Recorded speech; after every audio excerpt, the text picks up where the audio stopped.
Okay, let's try to pick up where we were. This is top of page 149, chapter 15.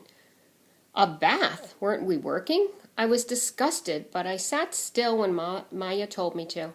Actually, it was more of a rinsing than a bath.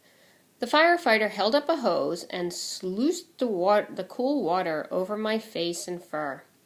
At first, it made my nose sting worse and I jerked away, but soon the tender skin felt a little better. Work was over after that.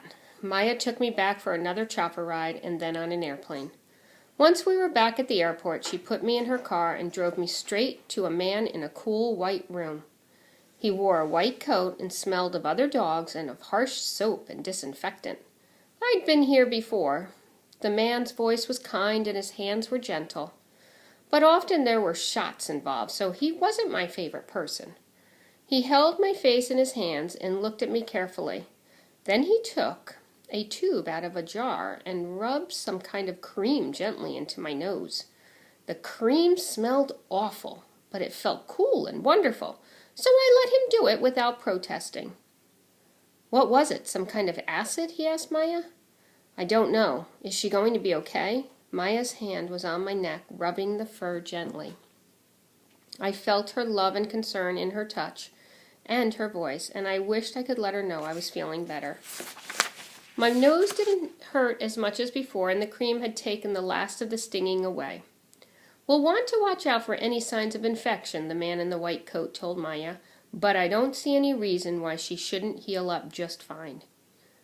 But will she be able to work? Maya's voice was still worried. The man shook his head. We'll have to wait and see. Maya and I didn't do any work for the next 2 weeks or so.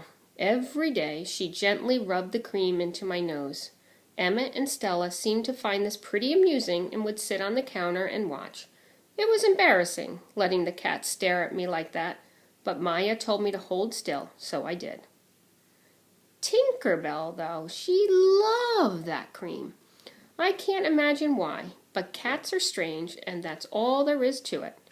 After Maya had finished with me, the little gray and white cat would come out of wherever she'd been hiding and sniff at my nose for a long time. Then she'd rub against me and purr. This was even more embarrassing than the cat audience on the counter. I'd lie down with a sigh, and Tinker Bell would sit and smell me, her tiny nose bobbing up and down. She even started curling up against me to sleep. It was almost more than I could stand. I couldn't wait for Maya to tell me it was time to go back to work. At last, she did. When we got to the park, I bounded up to Wally and Belinda. They were excited, too. I could see it in their wide grins and hear it in their voices. I hear you are the hero dog, Ellie. Good dog. I wagged even harder when Wally praised me. Praise was nice, petting was good, but best of all, we were about to go to work.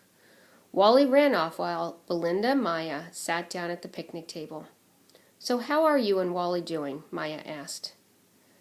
I sat, but it was hard. My legs were twitching with eagerness to be up and running. If we went after him now, we could find Wally right away. He's taking me to meet his parents over the 4th, so... Belinda replied.